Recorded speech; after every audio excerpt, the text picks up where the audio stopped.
Ngayon, sa ilang po na pong pagkakataon na nakapagbabahagi ng salita ng Diyos sa mga burol, hindi ko po nakakalimutan laging banggitin na sa ating pong mundo, meron pong magkakaibang pananaw tungkol sa kamatayan. Marahil din po kayo ay merong kaisipan patungkol sa kamatayan. Ano po? Pero una, parang may at least 3 pong pananaw, malakihang pananaw sa buong mundo patungkol sa kamatayan. Ang una po, yung pananaw po ng sabihin natin sa Western world na mas dominante, although hindi naman lahat ng tao na doon ay gano'n ang pananaw. Pero ito po ang general na pananaw sa Western world. Pagka sinabi pong Western world, yan yung Europe, America, ano po, yung mga parang mga nasa first world country. May tinatawag po sila na patungkol sa kamatayan na materialism. Ibig sabihin, karaniwan po ang pananaw nila, ang tao ay physical lamang, material lamang. Parang halaman lamang din na kapag namatay na, adi yun na ang katapusan talaga ng buhay, na mawawala na sa existence. Ang tawag din po doon sa pananaw na yon ay annihilation view. Annihilation, sabihin na wala na. Parang alang natuyong halaman o puno na namatay na at wala na. Kahit daw po, parang animals din. Dahil hindi po sila naniniwala na ang tao ay may kaluluwa o ang tao ay may spiritual na buhay. Kaya po, material lang sa kanila ang pananaw. Kaya naman po, ang karaniwang takbo ng buhay o prinsipyo ng mga taong gano'n ang pananaw ay eat, drink, and be merry. For tomorrow, you may die. Kaya parang magpakasaya ka na ngayon kasi baka bukas, ma-aksidente ka o mamatay ka, hindi mo na may enjoy mga bagay. So, ang motto po nila sa buhay, gawin nating mag-enjoy habang tayo'y nabubuhay. Sa isang banda, tama naman po na tayo mag-enjoy sa buhay hanggat kaya natin. Na tayo nagtatrabaho, ay di yung ating pong mga kinikita ay ating napapakinabangan. Kaya lamang po, kapag ka po ganun lang ang pananaw sa buhay, eat, drink, and be merry, for tomorrow you die, maaari din po ang ganitong pananaw ng mga tao ay walang concern sa ibang tao. Parang basta ako'y maging masaya, mag-enjoy ako kahit na ako'y nakakayapak ng iba. Kahit yung iba ay magsasuffer naman sa aking pagpapakasaya. Halimbawa, yung mga mayayaman na kanila namang inaapi yung mahihirap o tinitake advantage. Halimbawa, hindi binabayaran ng tama yung mga trabador o kayo nangangamkam ng mga teritoryo, ng mga lupain. Dahil kung ang pananaw nila ay basta ako ang masaya kahit ang iba ay maghihirap. Yun po ay isang extreme na pananaw. Pero marami pong tao ang gano'n kasi wala rin po din po silang paniniwala sa Diyos.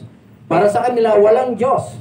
Walang spiritual na buhay. Lahat ng tao ay nagmula sa mga animals din. Yung mga naniniwala po, karaniwan ng mga tao ito sa theory of evolution. Na parang ang lahat ay nag-evolve pagmula sa bakterya hanggang sa naging ulo-ulo, tapos naging palaka, tapos pumunta sa lupa, umakyat sa saging, naging unggoy, tapos yung pagbaba, naging tao. Yung parang ganun, isang shortcut lang na Yun po ang theory of evolution. Kasi ang tingin po ng mga tao sa mundo ay wala, basta sumulpot lang mula sa kawalan ng lahat. Pero yun po yung opposite na pananaw sa Biblia. Dahil hindi po ganun ang pananaw ng salita ng Diyos. Yun po yung materialismo o annihilation view. Kaya pagka namatay ng tao, wala na, tapos na, nawala na sa existence. Ngayon, yun naman po kabilang pananaw, yung opposite extreme. Ito siguro ay commonly familiar din tayo. Ito naman sa Eastern world. Commonly, kasama po tayo karaniwan doon. Sa Eastern world, tayo lang itinatawag na Southeast Asia. Pero Eastern world, kagaya po ng Africa, ng India, ng China, ng mga ganyan, po. Ang pananaw po naman nila, ay tinatawag na, siguro yung napapanood natin sa mga pelikula na, halimbawa, parang kayo yung karakter sa pelikula, tapos ang usapan nyo, parang tayo dati na nagkita nung unang panahon. Yung parang tayo na naman uli ang lovers. Ang tawag po doon yung view na reincarnation view. Okay, yun po, yung parang, pagka daw namatay ang tao, may kaluluwa. Naniniwala sila na may kaluluwa ang tao. Kabaliktaran doon sa materialismo, annihilation. Naniniwala sila na may kaluluwa ang tao, pero pagka daw namatay ang tao, ang kaluluwa ay maghihintay. Parang may cycle ang buhay, no? Maghihintay daw ang kaluluwang ito na mayroon siyang masalinang isang bagong katawan. Kaya reincarnation no? Doon siya uli mabubuhay sa ibang panahon kung gaano mang katagal. Ngayon, hindi lang sa katawan ng tao, pwede rin daw siyang maaaring sumanib sa katawan ng animals o kaya ng insekto. Yan.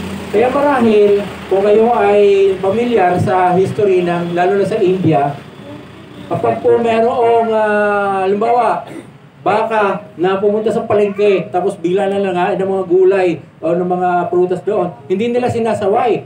Bakit? Kasi baka nandiyan dyan ang lolo mo. Baka nandiyan ang iyong kamag-anak ang pumanaw. So, yun po yung pananaw nila, yung parang sumasalin lang. At ang karaniwan po, ang pananaw din nila, tinatawag na may caste system. Yung parang sa, may mga kategorya ang tao. May alipin, may panggitna, may mayayaman, may sobrang mayayaman. Kaya may tinatawag din po sila ng prinsipyo ng karma. Yan, di ba? Ibig sabihin, kapag kinabubuhay pa sa mundo ngayon at ikaw ay naging mabait, baka sa susunod na buhay, mas maganda ang kalagayan mo sa buhay. Kung mahirap ngayon, ikaw ay pulubi ngayon, baka sa susunod, ikaw ay nasa angka ng mga hari, o kaya ay mga matataas ang katungkulan. So yun po yung pananaw nila sa ibig sabihin ng karma. Pagka naman ikaw ay nagpakasama ngayon, sa buhay na ito, baka naman sa susunod na buhay, ang masasalinan mo ay isang insekto. Sa ipis ka mapapasali, tapos yayapakan ka lang ng tao. So parang pangit ang takbo ng buhay. No? Yun po yung law of karma na tinatawag, Pero, alam niyo po ba, yun po ay isang opposite extreme, naniniwala na may kaluluwa, pero parang cycle ng buhay, at ang tingin nila sa buhay ay ang mabuhay ay suffering. Parang kailangan mong ma-purify sa buhay na ito, sa magitan ng iyong pagpapakabait o mabubuting gawa, para mapatigil na yung cycle at mapapunta kasi tinatawag nilang nirvana. Kumbaga, yun ang counterpart na tinatawag na langit para sa kanila. Okay? So, yun po yung dalawang pangmalakihang pananaw sa buong mundo. Sa Western world, annihilation kapag ka namatay na. Wala na. Pero ako hindi naman lahat. Ang sabi ko lang yung dominante sa maraming tao. Lalo na yung mga hindi naniniwala na may Diyos. O mga hindi naniniwala sa spiritual na buhay. O hindi naniniwala na may kaluluwa pa ang tao. Sa kabilang pananaw naman, yung reincarnation view, yun naman parang walang tigil na cycle ng buhay. May kaluluwa nga, pero kailangan magsikap ang taong ito para siya magpakabuti, para siya pumunta doon sa tinatawag nilang langit o nirvana. Yan po yung dalawa. Ngayon, yung po aking ipapahayag ngayon, ito po naman yung pananaw ng Biblia. At ako po ay dito naniniwala. Para po sa akin, hindi po totoo yung isang pananaw sa Western world. Hindi rin po totoo yung pananaw ng reincarnation. Lahat pong yon ay buhat lamang sa imahinasyon ng tao sa pagdaan ng panahon. Ngayon, ang nais ko po ibahagi sa inyo, ano ang tunay na realidad ng buhay? Ano ang tunay na mangyayari kapag namamatay ang tao? At syempre, doon lamang po tayo makakakuha ng tamang impormasyon mula sa lumikha ng buhay. Diba? Mula sa lumikha sa atin. Sino ba yon? Ang Diyos. Kasi kung ikaw ay may bagong gadget ka, bagong cellphone, di ba karaniwan may kasama yung manual, yung parang paano mo operate, paano mo i-assemble, o ano man.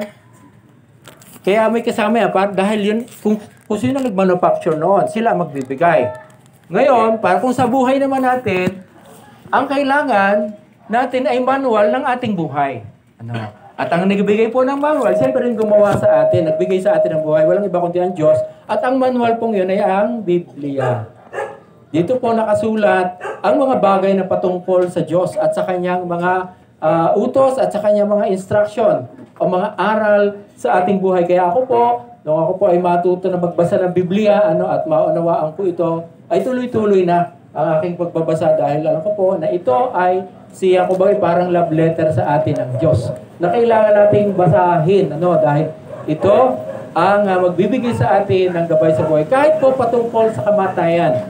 Yan. Ngayon, siguro, nais ko pong ipamahagi sa inyo itong mga tracks na ito para may kukunin din po akong kaunting babahagi. Pakibigyan po. Bawat isa, tigi-tigi isa po, kumuha kayo ng tracks na yan. Una, magbabasa po ako sa isang bahagi ng Biblia habang pinamimigayan, Ito po isang kwento ng Panginoong Hesus patungkol sa dalawang taong namatay. Yan, kaya ang pamagat po ng kwento ng Panginoong Hesus ay ang mayaman at si Lazaro. Nabuhat po sa aklat ng Lucas, Kapitulo 16. Yan. Kapitulo 16, talatang 19 hanggang 31. Kaya ko po pinamigay sa inyo at kaya ko po babasahin dahil hindi po nakalagay dyan sa yung mismo mga talata, hindi introduction lamang, inyong papakinggan, aking babasahin. Pero ako lalapit po din sa liwanag. Yan, okay? Pakinggan nyo po, ito po ang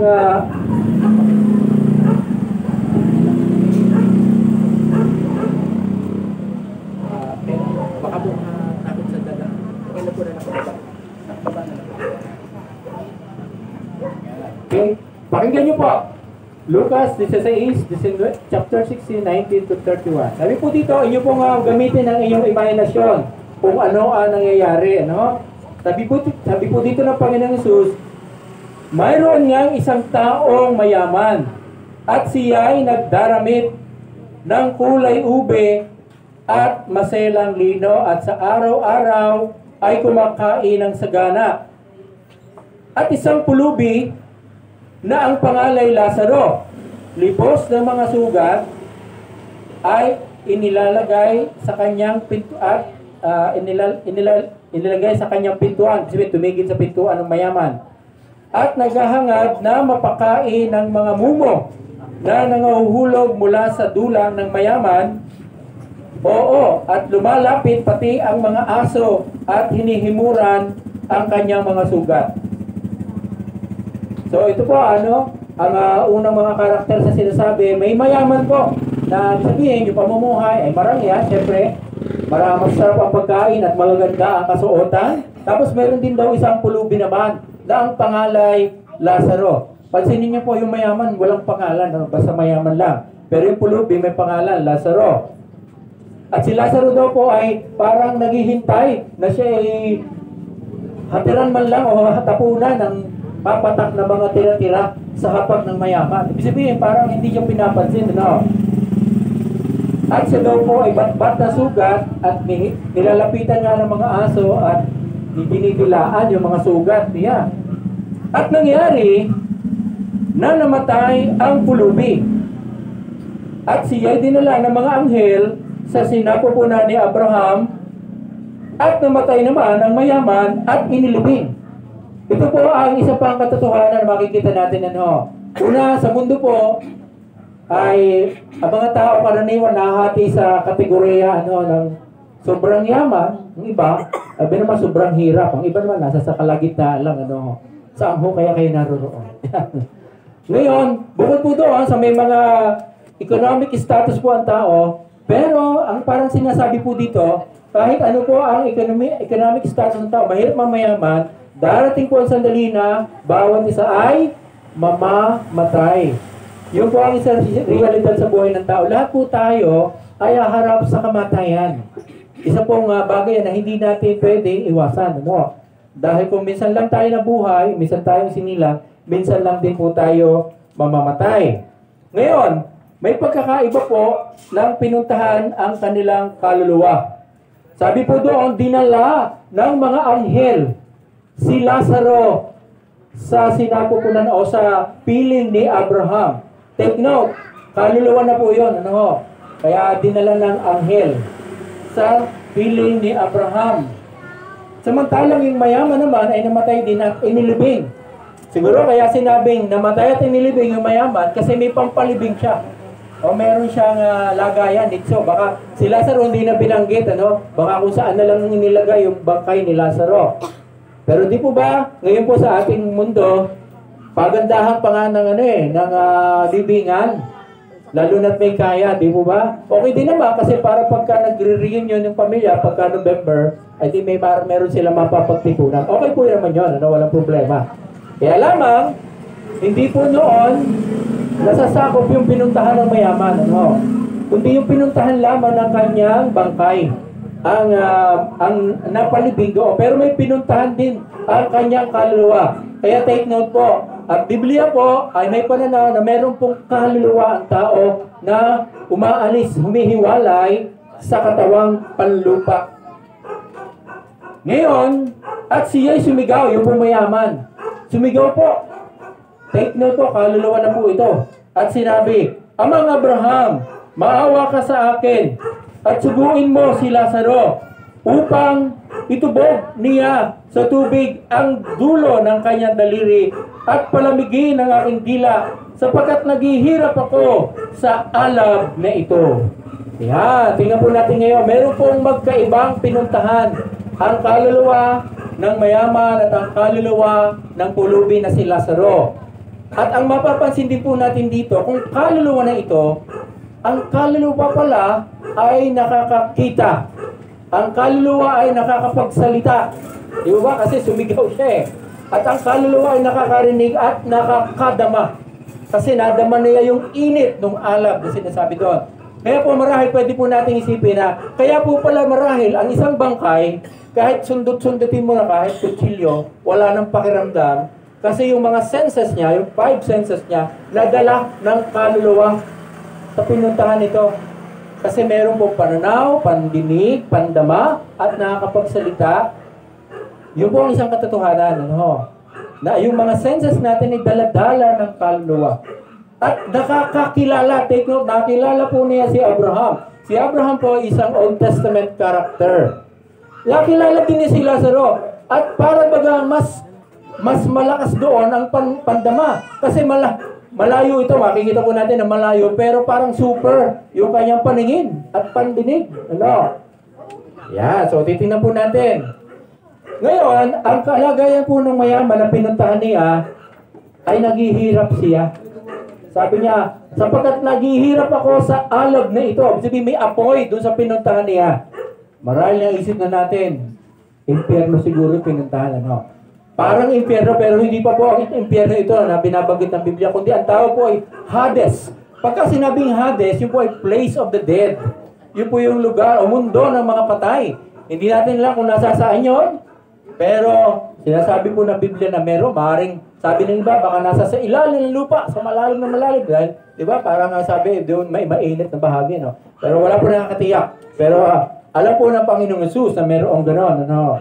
Ngayon, di meron parang nire-request siya kay Abraham. Sabi niya, suguin mo po si Lazaro na itubog yung kanyang daliri sa tubig. At puntahan ako dito para palamigin man lang ang aking dila. So may nire-request yung mayaman kay Abraham. Ano? Ito ngayon, nasagot na ni Abraham. Sumagot po si Abraham. Sabi ni Abraham, sa verse 25, datapwat sinabi ni Abraham, Anak, alalahanin mo na ikaw ay tumanggap ng iyong mabubuting bagay sa iyong pamumuhay at si Lazaro sa gayon ding paraan ay masasamang bagay. Datapat ngayon ay inaaliw siya rito at ikaw ay nasa kahirapan. Yan, dito po ay kinumpirma, dinescribe ni Abraham ang magkaibang kalagayan na pinuntahan ni Lazaro at ng mayaman. Yung mayaman ay nasa dako ng paghihirap, si Lazaro ay nasa dako ng kaaliwan. Kaya yun po ang pwede nating i-imagine patungkol sa lugar ng kamatayan o sa Hades, na mundo ng Hades. Dito po ay may dalawang bahagi.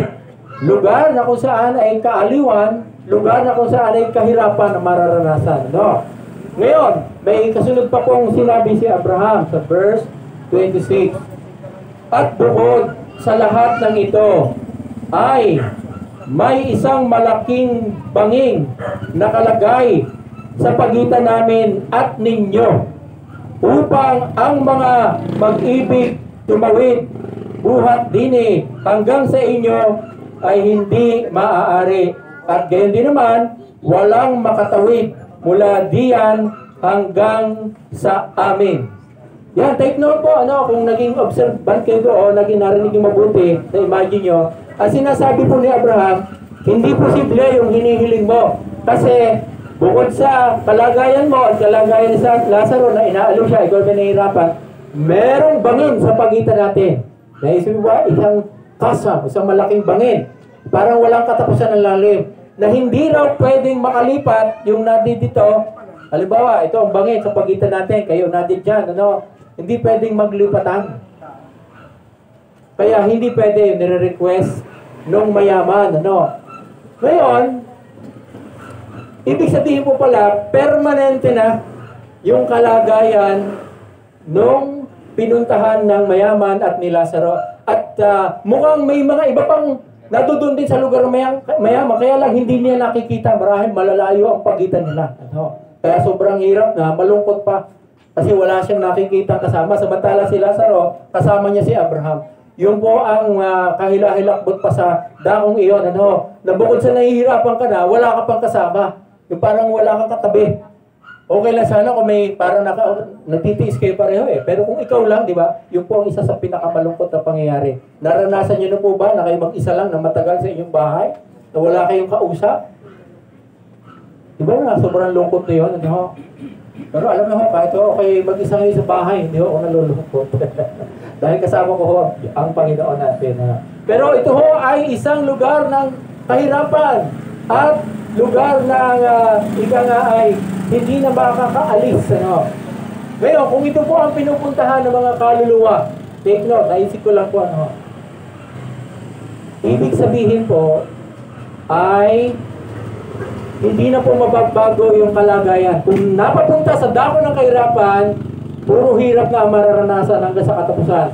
At kung doon na sa dako naman ng kaaliwan, yun din ang mararanasan.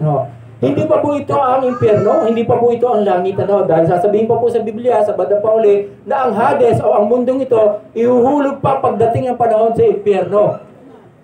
Pero, may pangyayari po na yung mga nasa sa lugar ng kaaliwan ay wala na doon. Kundi ang matitira na lamang yung mga nasa dako ng kahirapan. Ibig sabihin, magiging final na forever yung kahirapan nila. Pero balik po tayo, humirit pa yung mayaman na napapunta sa kahirapan dahil hindi na pala pwedeng maglipatan. Sabi niya ngayon, sa verse 27, at sinabi niya, ipinamamanhik ko nga sa inyo, Ama, nasuguin mo siya sa bahay ng aking ama. Kaya po tinatawag na ama nung mayaman sila si Abraham. Hindi dahil sa talaga sila magtatay, kundi dahil sila po ay sa lahi ng mga Hudyo. Yun po ang tawag nila sa mga naunang mga tao, ama.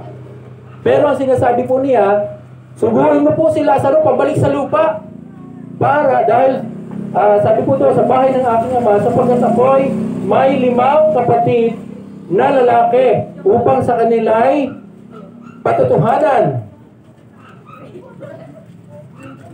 patutuhanan niya o ni Lazaro. Baka pati sila ay mga parito sa dakong ito ng pagdurusa. Yan, kung ating pong makikita, yung pong mayaman, ang hiniling naman kay Abraham, ay siya, kung hindi makakapunta dito si Lazaro, pabalikin mo na lang siya sa lupa, doon sa bahay ng aking ama. Dahil ako may 5 kapatid din na lalaki, para sila ay mababalaan. Dahil baka sila ay mapunta rin dito sa dako ng pagdurusa. Yan, naiisip po ba natin ito?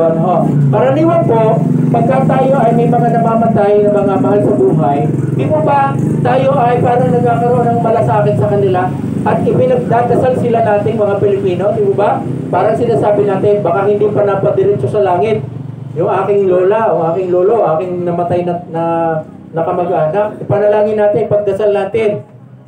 So gano'n, so parang may malasakit tayo, pero parang baliktad po yata, ang parang nananalangin ay yung mayaman na papabalikin si Lazaro para hindi mapapunta sa kanyang pinuntahan yung mga nasa lupa na yung kapatid. Parang ang nagmamalasakit ay yung patay na doon sa mga buhay.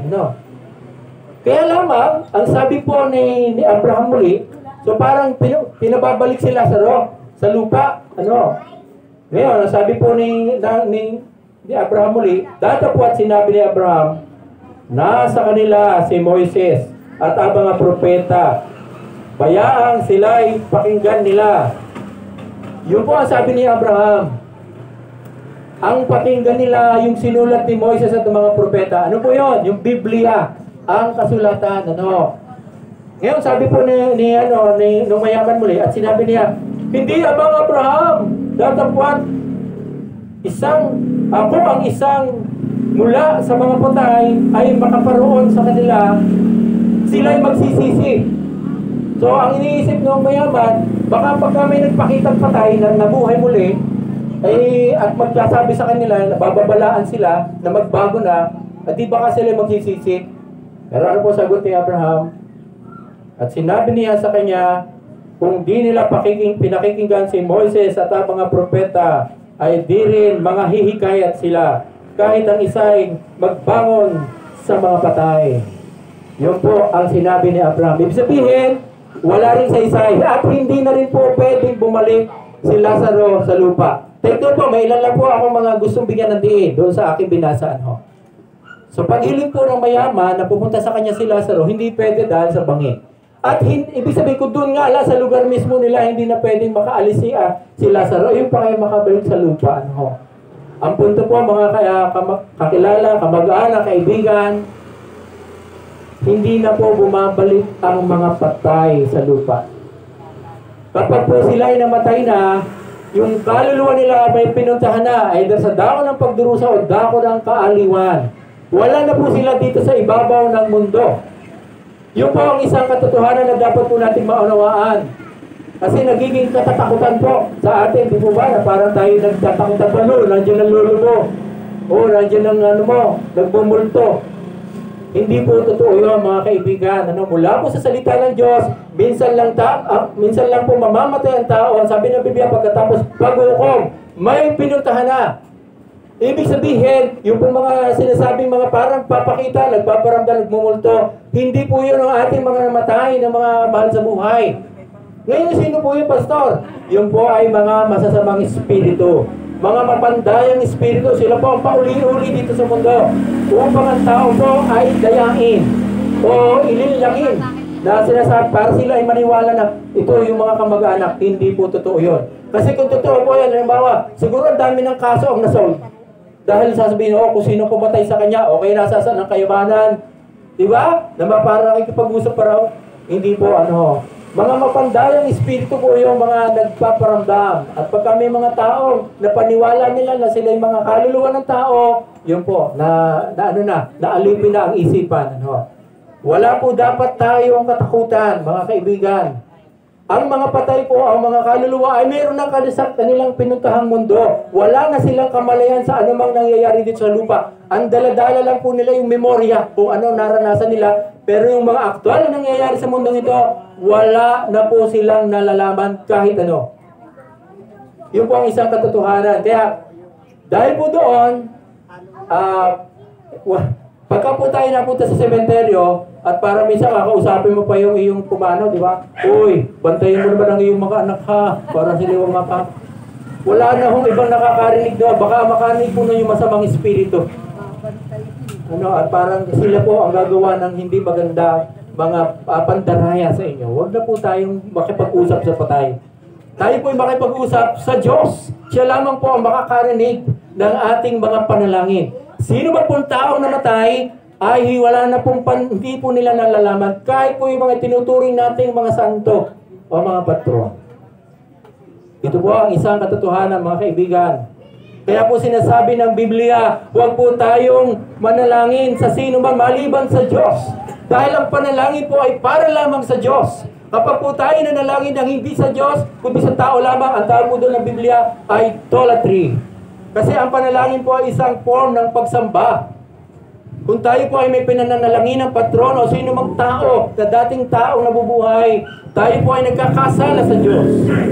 Dahil hindi po nila, walang saysay na po yun dahil hindi naman nila naririnig. Ang Diyos lamang po ang makaririnig sa panalangin dahil siya lamang po ay may kapangyarihan ganoon.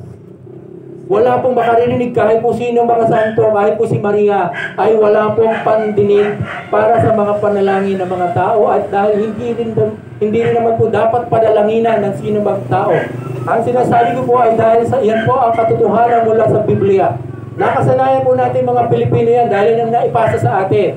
Pero ang kailangan po nating unawain, ito ba ang katotohanan? Ito ba ang ninanais ng Diyos na tayo manalangin din sa mga tao lamang? Ang panalangin po ay isang form ng pagsamba. Kaya kung tayo po ay mananalangin sa mga tao, para po tayo sumasamba sa mga tao, at yun po ay kasalanan sa harapan ng Diyos. Kaya sinabi rin po ng Diyos sa 10 utos, pangalawang utos, huwag kayong gagawa ng anumang mga inanyo ang larawan o mga ribulto, mga inukit na larawan ng mga nasa langit, nasa lupa, nasa ilalim ng lupa. At upang inyong sambahin o paglingkuran. Dahil ang Diyos ay Diyos na mapanibughuin. Hindi niya aariing walang kasalanan yung mga gumagawa ng ganoon. Kasi ang Diyos lamang po ang dapat sambahin. Hindi po ang sino mang bagay o ang sino mang tao. Yan po ang mula sa Biblia. Pangalawang utos, huwag po tayong gagawa ng mga inanyo ang larawan para panalanginan o para sambahin o paglingkuran. Yan po ang sinabi ni Yahweh, ang Diyos. Sinabi mo yan na siya ay magpapala sa mga sumusunod sa Kanya. Pero yung mga sumusuway po sa Kanya, darating ang mga sumpa. Kaya marami po sa ating bansang Pilipinas, at makarami po ng iba't ibang klaseng sakit at mga pangyayari sa pamilya na hindi matapos-tapos na mga pagdurusa. Dahil marami po sa mga kababayan nating Pilipino ay mapagsamba sa mga Diyos-Diyosa. Yan po ang isang katotohanan. Hindi sa tunay na Diyos talaga sumasamba. Kahit sinasabi ang salitang Kristo o Panginoon, pero may iba pang Diyos sa kanyang buhay. May iba pang pinanalanginan. Yan po ay hindi mabuting bagay sa harapan ng Diyos. Sinabi po ni Lazaro, pabalikin sa lupa, hindi na rin pwede po makabalik sa lupa ang mga patay. Yan po isang katotohanan na dapat po nating malaman. Kaya, ganoon din po, kung permanent na rin po ang lugar nila, ibig sabihin din po, wala rin pong kabuluhan yung tinatawag nating pagdarasal para sa mga matay, para kung sila man ay napapunta hindi muna sa langit, at may tinatawag po tayong purgatorio, ay baka sila ay mapapapunta rin. Sa totoo po, sa Biblia po, walang purgatorio. Dalawa lamang po ang pupuntahan ng kaluluwa ng tao. Ito ay sa dako ng pagdurusa o sa dako ng kaaliwan. Wala pong panggitna. Kaya kung tayo po, ngayon, sa ating buhay po, ito po, paalala, Noong po nabubuhay po si Kuya Nestor, ako pa nagkaroon ng pagkakataon din, bahagi sa kanya ang Ebanghelyo. Noong tayo naman na yun, although matagal-tagal na yun, nagpahayag siya ng pananampalataya at pagpapasalamat sa Diyos. Ang sinasabi po ni Abraham na kailangan pakinggan ng mga tao, ay yung sabi yung mga sinulat ni Moises at mga propeta. Yun po yung Biblia, kagaya ng aking binabahagi sa iyo ngayon. Ito po ay aking pagkakataon ngayon na kahit po sa ganitong malungkot na pangyayari, sa kamatayan ng aking kapatid, ay pagkakataon para maibahagi ko po sa inyo ang mga katotohanan ito. Noong ako po ay bata pa o kabataan pa, mga high school pa. Bagamat ang nakakapagbasa na rin ako ang Biblia, hindi ko pa masyado naunawaan. Ang tingin ko po noon, dahil tingin ko naman sarili ko, ako yung babait. Tingin ko, noon, hindi naman ako drug addict, hindi naman ako nang-aaway ng kapwa, hindi pa naman ako nakukulong, o hindi ako take advantage sa kapwa. Bagamat alam kong parang time to time, ako nakakagawa rin ng kasalanan, nakakapagsinungaling din, at kung ano-ano pang mga hindi mabuting bagay. So, ang tingin ko sarili ko, baka naman sa kabaitan ko, ay pag tinimbang na yung aking kabaitan at nagagawang kasalanan sa harapan ng Diyos sa langit, baka naman bumibigat na rin yung kabaitan ko. At yun ang magiging batayan ng Diyos para ako'y papasukin na rin sa langit. Yun po ang pagkakaalam ko, yung kailangan ko magpakabait. Pero nang maunawaan ko po ang mga aral ng Biblia, kagaya ko na sinasabi dito, hindi pala iyon ang batayan para makapasok sa langit ang isang tao. Ano ngayon? Kundi ito po, kahit sabi po kasi sa Biblia, yun daw ating mga pagsisikap, mabubuting gawa, mababait. Kung yun po ang ating pagbabatay ng pagpasok sa langit, ang tingin po ng Diyos doon para lamang maruruming basahan. Hindi po karapat-dapat. Kasi kahit po tayo magpakabait, alam mo natin tayo nagkakasala. Kung sa school po, ang passing grade ay 75, di po ba? Para makapasa ka. Sa langit po, ang passing grade hindi po 75. 100. Kailangan wala kang kasalanan. Yun po ang para makapasok sa langit. Paano yun, Pastor? Ay kung tayo naman lahat ay nagkasala, tunay po, lahat po tayo nagkasala. Sabi sa Biblia, sapagkat lahat ay nagkasala nga at walang sino ang karapat-dapat sa paningin ng Diyos. Kasi kung ating pong babaybayan yung 10 utos, huwag kang papatay, huwag kang makikiapit, huwag kang magnanakaw, huwag kang magsisinungaling, huwag kang mag-iimbot sa kapwa. Siguro, sabi ay, hindi mo ako nakakapatay, hindi mo ako nakakalonya. Sino ho sa atin kahit kailan, hindi nakapagsinungaling. Ay kasama po yan doon, di ba? At kung tayo po ay nagkasala kahit iisa, hindi na po tayo karapat-dapat sa langit. Dahil ang Diyos po ay banal, wala pong kasalanan papasok sa langit. Yun po ay pantao lamang. Ay yung una pa. Ako lamang ang Diyos, sabi ng Diyos, huwag kang magkakaroon ng ibang Diyos maliban sa akin. Huwag kang gagawa ng mga Diyos-Diyosan para sa mo o panalanginan. Huwag mong babanggitin ang pangalan ng Diyos sa walang kabuluhan. At sumamba ka sa araw ng pamamahinga. Nasusunod po ba natin yon? Siguro paminsan-minsan, pero hindi palagi. Lahat po tayo ay nakalabag sa utos ng Diyos. At ang paglabag po sa utos ng Diyos, kahit alin, ang tawag po ng Biblia ay kasalanan. At ang kasalanan po, ang kabayaran ay kamatayan. Kaya po namamatay ang tao dahil po sa kasalanan. Kaya po namatay si Adan at si Eva, ang una nating ninuno. Dahil sila po ay nagkasala. Kung hindi po sila nagkasala, marahil po hindi tayo namamatay. Pero nagkasala po ang tao, kaya namatay po una sa pisikal. Pero ang una pong nawala, na namatay sa tao, yung relasyon sa Diyos. Nung magkasala po si Adan at si Eva, dati sila, nung hindi pa sila nagkakasala, magkaduktong ang relasyon nila sa Diyos. Pero nung magkasala, sabi ng Diyos, huwag nyo kakainin nyo ang bunga na yon, dahil pag kinain nyo, tiyak na kayo ay mamamatay. Ang Diyos po mismo ang nagbanggit ng unang word na kamatayan. Nung mangyari nga, nung magkasala po ang tao, namatay siya. Maaaring hindi agad sa pisikal, pero sa kanyang relasyon sa Diyos. Ang tawag po doon ay spiritual death. Pero pagkatapos po magkasala ang tao, tumatanda na po siya. Ibig sabihin, mamamatay din siya sa pisikal. At ganun nga po, kahit po noong unang panahon, ay mahaba ang buhay ng tao, si Adan po ay nung namatay ay 930 years old. Sino sa inyo gusto makaabot sa edad na yun? Ngayon ay pahirap pa na, umabot ng 100. Kahit nga sa 80, di po ba? Pahirap pa na makaabot. Siguro dahil sa sobra ng pollution ng ating panahon at sa mga kinakain natin. Noong unang panahon kasi wala pang pollution. Kaya mahaba ang buhay ng tao. Pero ang punto, kahit kung mahaba ang buhay ng tao noon, namatay pa rin. Dahil sa kasalanan. Ngayon, dahil po sa kasalanan na yan, wala pong tao makakapasok sa langit kung may kasalanan. Ngayon, bakit nga natin sinasabing pwedeng may pumasok sa langit? Dahil po ginawa ng Diyos ng paraan. Ito po ang mas pakinggan po natin. Kung naunawaan niyo po na tayo po mga tao, wala po tayong kakayanan na makapasok sa langit sa sarili nating paraan. Kahit po tayo magpakabait, kahit po tayo araw-araw nasa simbahan, kahit po tayo lagi naglilimos sa ating kawa, tamang gawin po yung mga bagay niya, pero hindi po sapat yon para tayo ay makapasok sa langit. Dahil hindi po yun ang makapagbabayad sa ating kasalanan. Ano po ang nakapagbabayad sa ating kasalanan? Ang sabi po ng Biblia, yung lamang pong ginawa ni Jesucristo sa krus ng Kalbaryo. Yun po ang naunawaan ko sa Biblia. Kaya po pala si Jesucristo ay kinakailangang maparito sa lupa. Bakit siya kinakailangang ipanganak bilang tao? Dahil siya naman ay Diyos, anak ng Diyos. Nagkatawang tao. At bakit sa takdang panahon siya ay namatay sa krus ng Kalbaryo? At sa kanyang pagkamatay po ay sinasabi niya, Ama, bakit mo ako pinabayaan? At doon po siya ay naghihirap na. At sinabi din niya sa isa sa mga huling wika niya sa krus, naganap na. At sa kanya pinagkatiwala sa Ama ang kanyang espiritu at saka siya namatay. Ano pong ibig sabihin nun? Una, yung pong Ama, bakit mo ako pinabayaan? Ito po'y tatlo sa mga huling 7 winika ng Panginoon Jesus. Sabi niya, Ama, bakit mo ako pinabayaan? Kasi nung time na yun po, dahil nasa sa kanya ang kasalanan nating lahat ng tao, ay siya rin po ang tatanggap ng bigat ng parusa nating lahat.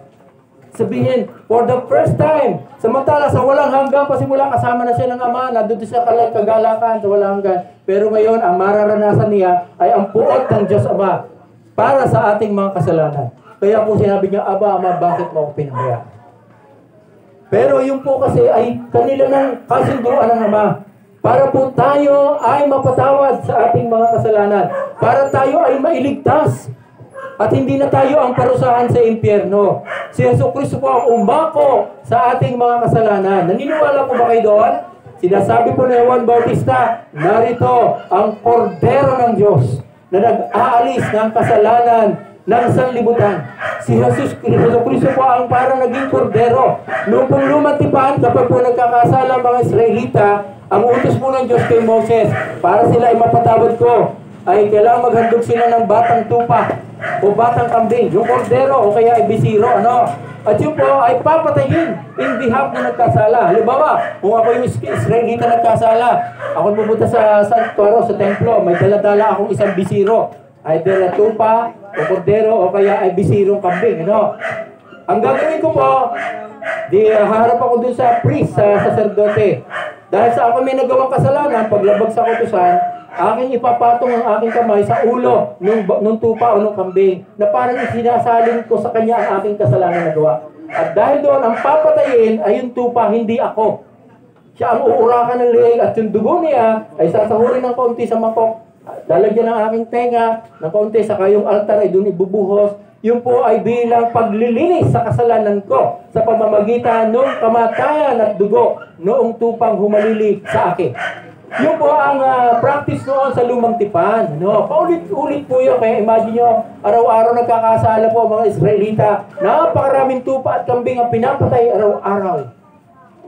Pero yun po ay nakakapagod. Kaya ayun po yung lumang tipan na ang pagpapatawad ng Diyos ay nagaganap sa pamamagitan ng paghahandog ng mga animals ng taong nagkasala. Pero hindi na po ganoon kasi kahit po ganoon, hindi po nawawala yung guilt sa kasalanan ng tao. Kahit na sila ay naghahandog. Ano? Kaya po may tinatawag ngayong bagong tipan. Ang bagong tipan po ay sa tipan sa Panginoong Jesucristo. Siya na po yung huling tupa na tinatawag na kordero ng Diyos. Hindi na galing sa tao, kundi galing mismo sa Diyos.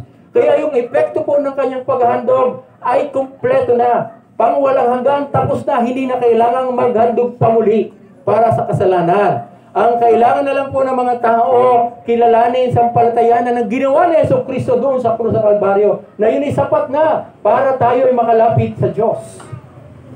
Yun po ang kailangan maunawaan ng mga kababayan nating Pilipino na hanggang ngayon ay nagsisikap pa na sa pamamagitan ng sarili nilang gawa, ng kanilang pagsisimba, pag-aabuloy, pagluhod, pagka mahal na araw ay nagpapapalo sa likod, yung iba nagpapapako pa. Lahat pong yun ay walang kabuluhan.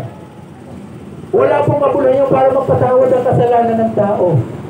Dahil tinapos na po ng Panginoong Jesucristo ang paghandog para sa kasalanan. Ang kailangan na lamang po natin, mga kaibigan, mga kamag-anak, mga kakilala, kilalanin yung ginawa ni Jesucristo sa krus ay sapat na. At yun lamang po ang katanggap-tanggap sa Diyos Ama para mapatawad ang ating mga kasalanan. Kung hindi po yun ang ating pagbabatayan, ang ating paglapit sa Diyos, hindi po tayo patatawarin ng Diyos, mga kaibigan. Nung ako po ay 17 years old, doon ko po naunawaan yun. Tanda ko po, di ako may dyan, nung may ARA, construction supply pa. Dyan po sa likod na yan, nagtayo sila, may nagtayo po ng stage at may nangaral. Doon po nangaral, kagaya na pinapangaral ko sa inyo ngayon, at doon ko po naunawaan na hindi po pala yung sa kabaitan ko ang magiging dahilan para ako mapupunta sa langit, kundi yung sakripisyo ni Jesucristo na aking pananampalatayanan. Na parang, ano yan, halimbawa, di mo ba ang ating mga cellphone, maraming memory yan, depende sa laki, ano? Sabihin natin na nakalagay sa memory dyan, ay record pala ng ating mga kasalanan. Ano, napakarami siguro, ano, pamulan na tayo ay magkamuwang, ano? Dahil po sa kasalanan yan, kahit isa, halimbawa ito ang Diyos sa langit, at ito tayo, daladala ang ating kasalanan, hindi po tayo pwedeng makapapasukin sa langit dahil sa kasalanan na yan, na ating daladala. Pero, dahil sa takdang panahon, si Jesucristo po ay naparito sa mundo, nung siya po ay mamatay sa krus, yung pong ating kasalanan, at kasalanan ng sangkatauhan, kinuha niya. Siya ang umako ng ating kasalanan. Siya ang nagkasala, hindi tayo. Ano. At dahil po doon, siya rin ang tumanggap ng parusa. At siya inamatay dahil ang kabayaran ng kasalanan na kamatayan, nilibing. Pero nung ikatlong araw, siya ay muling nabuhay. Yun po ang patunay na napagtagumpayan ni Jesus, yung kamatayan. At sa kanya po muling pagkabuhay, siya po ay nakapag-aalok ngayon ng bagong buhay ng kapatawaran sa sino mang sa kanya isasampalataya. Ginawa mo po ni Jesus yun, tapos na. Ang kailangan nilang malaman ng mga tao na tinatawag na ebanghelyo at kailangan tumugon po ang tao ng tunay na pagtitiwala. Ngayon ang tanong, sino o ano ang pinagtitiwalaan mo ng pagpasok sa langit? O naiisip mo pa ba yun? Kung paano kung ikaw na nasa kalagayan ni Kuya Nestor? Alam mo ba kung saan pupunta ang iyong kaluluwa kung ikaw ay mamamatay ngayon? Kung hindi mo alam, malamang hindi sa langit pupunta ang kaluluwa mo. Kasi ang isa pong nakakaalam, kung saan pupunta ay tiyak niya sa langit pupunta ang kaluluwa niya dahil kung siya ay sumampalataya na kay Hesukristo bilang kanyang sariling tagapagligtas at Panginoon ng kanyang buhay.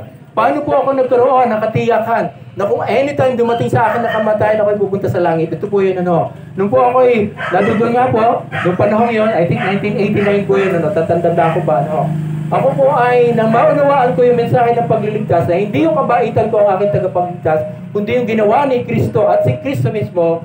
Ako po ay isa sa mga tumayo at nagpahayag ng pananampalataya. Nung nag-anyaya na po yung nangangaral. Sino sa inyo ang nagsasabing siya ay sumasampalataya, naniniwala na si Jesucristo lamang ang tagapagligtas ng kanyang buhay? Ako po ay isa doon. Para mabibilang ko lang sa aking daliri sa paa at kamay kung ilan lang yung tumayo noon. Pero isa po ako doon. At ako po ay isa sa mga nanalangin.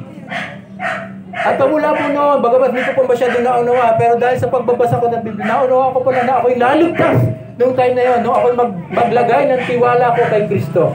Na kinilala ko siya na siya lang ang aking tagapagligtas sa kasalanan.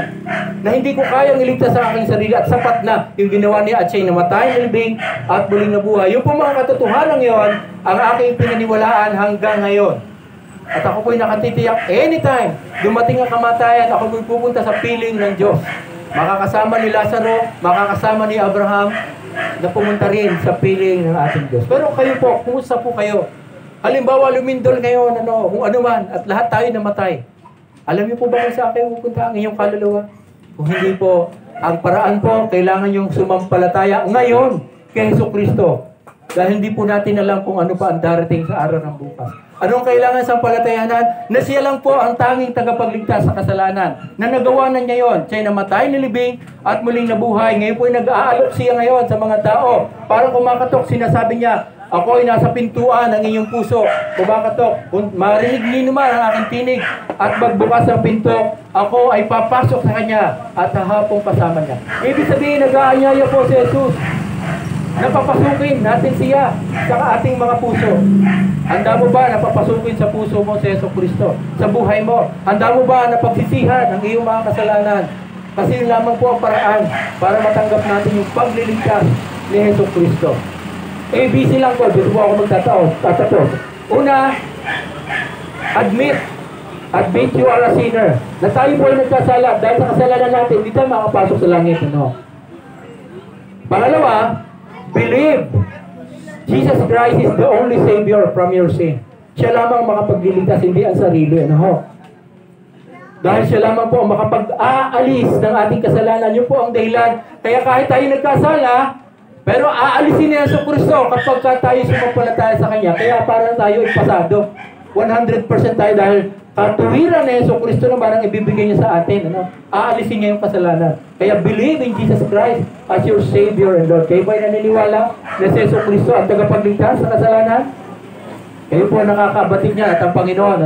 At pangatlo, ito po, bilang pagpapatunay ng iyong pananampalataya, commit yourself o confess Jesus Christ as your Savior and Lord. I-confess mo, ipahayag mo. Kasi Yesu Kristo nga, huwag kang mahiya. Minsan, binabaliwala natin ang ganito pangangaral dahil parang nahihiya tayo sa ating mga katabi o sa mga kilala natin. Pero ito po ay pagkakataon. Baka bukas hindi wala ng pagkakataon o sa ito masusunod pa. At hindi nga po natin alam ang ating buhay. Kaya hinahamon ko po kayo. Ito po ay aking appeal sa bawat isa. Kung naunawaan mo ang kapahayagan ng mabuting balita kung paano maliligtas sa kasalanan, ang aking encouragement sa iyo, ipahayag mo ang iyong pananampalataya kay Yesu Kristo. Huwag mo nang ipagpaliban pa dahil baka wala nang bukas. Kaya ngayon po, inihiling ko po na tayong lahat ay tumikit, yumuko. Ako po'y mananalangin, magkaroon po ng katahimikan. Huwag po natin pansinin na sino man, bilang paggalang din po sa presensya ng ating Panginoon. Tayo po ay saglit na mag-focus. Kung ikaw, ang taong naunawaan mo yung mensahe ng pagliligtas ni Kristo. At nalalaman mo na kahit anong oras pwede tayong mamatay. Pero sinasabi mo ngayon, opo pastor, ako po ay nagnanais na mailigtas din ng Panginoong Kristo sa aking mga kasalanan. Gusto ko pong ipahayag sa Kanya ang aking pananampalataya. Sa sandaling ito, isipin mo ikaw lang at ang Panginoong Jesus, naririto siya at kumakatok sa pintuan ng iyong puso. Ang tanong niya, papapasukin mo ba ako? Ibig sabihin, sasampalataya ka ba sa akin bilang iyong tagapagligtas? Kung iyon ang sinasabi mo, ipahayag mo sa Kanya. Sundan mo ang panalangin ito. Ito yung ipanalangin ko na noon. Angkinin mo sarili mong panalangin. Sabi mo sa Kanya, Panginoong Jesus, inaamin ko po na ako ay makasalanan. At kailangan ko po ng iyong kapatawaran. Nagsisisi po ako sa aking mga kasalanang nagagawa. Sa aking paglabag sa iyong mga utos. At hindi ko pagdinig sa iyong mga salita noong una. Pero ngayon, dahil naunawaan ko ang iyong pagliligtas na ginawa sa pamamagitan ng iyong pagpapakasakit doon sa krus ng Kalbaryo, ng iyong kamatayan, pagkalibing at muling pagkabuhay, ay binubuksan ko po ang aking buhay, ang aking puso, at inaanyayahan kita na pumasok sa aking buhay bilang sarili kong tagapagligtas at Panginoon na aking susundin mula ngayon. Tulungan mo po ako na magbago. Tulungan mo po ako na makilala pa kita at patawarin mo po ang lahat kong mga kasalanan.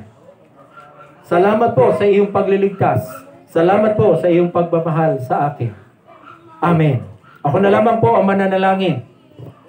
O Diyos, kayo po ang nakakarinig kung sino man sa kalagitnaan namin ang sumunod sa panalangin at inangkin na sarili niyang panalangin iyon. Kung sakali mang yung iba hindi pa nakapanalangin, Panginoon, ay magkaroon nawa sila bago matapos ang gabing ito ng pagkakataon sa kanilang pag-iisa, na sila ay lumapit sa iyo at hilingin ang iyo ring pagliligtas sa kanilang buhay na ginawa mo na. Salamat po sa gabing ito na nahayag ang iyong mga salita sa kabila ng ganitong malungkot na pangyayari. Pero ako pinaniniwala na kahit si Kuya Nestor ay matutuwa kung malaman niya na nagkaroon ng kapahayagan sa gabi ng kanyang burol. Dalangin ko po na lalo pong makilala ka ng mga sumasampalataya sa iyo at naman po magdulot ito ng seryoso pagtingin sa kanilang buhay. Dahil anytime maaari kaming bawian ng buhay at nais din naming lahat na mapapunta sa piling mo at hindi sa impyerno. Salamat po Panginoon sa mga katotohanan, sa kaliwanagan ng iyong mga salita. At dahil ikaw ay muling nabuhay, pangako mo na ang mga sumampalataya sa iyo, pagdating ng panahon, muli mo ring bubuhayin at bibigyan ng panibagong katawan. Ito po ang katotohanan, ang resurrection, hindi annihilation, hindi reincarnation, kundi resurrection, ang iyong pangako sa lahat ng sumasampalataya sa iyo. Ito ang madalangin sa pangalan ng Panginoong Jesus. Amen. Salamat po at ating po awitin yung kabilang side ng ating song bilang pasasalamat po sa ating Panginoon. Ito po ay pamilyar din na song sa ating lahat at salamat po sa inyong pakikinig. Ang tanging alay ko.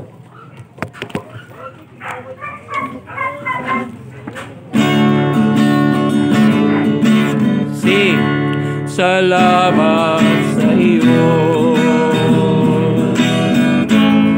aking Panginoon Jesus. Ako'y inibig mo at tinangging lubos. Ang tanging alay ko sa iyo, aking Ama, ay buong buhay ko, puso at kaluluwa. Di ko makaya na makapagkaloob. Maraming iyas, ni gintong nilukob. Ang taking dalangin, O Diyos, ay tanggapin. Ang tanging buhay ko, nawa ay gamitin. Ito lamang, Ama, wala nang iba pa akong mahihiling. Di ko akalain ako ay bibigyan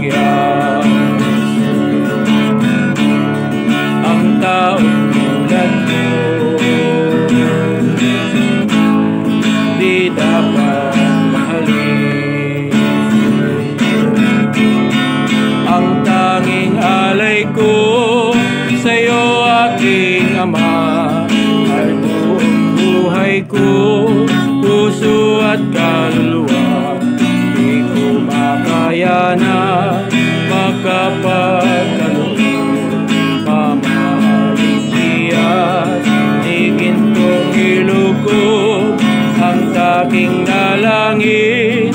O Diyos, ay tanggapin ang tanging buhay ko, nawa ay gamitin. Di ko lamang, Ama, wala nang iba pa akong hinihiling. Aking hinihintay, aking hinihintay ang iyong pagbabalik, ang makapiling ka, kagalang lubog. Ang tanging alay ko sa'yo, aking Ama, ay buong buhay ko, puso at kaluluwa. Hindi na kaya na makapagkaloob, gintong nilugod ang aking dalangin. O Diyos, ay tanggapin ang tanging buhay ko, nawa ay gamitin. Di ko lamang, Ama, wala nang iba pa akong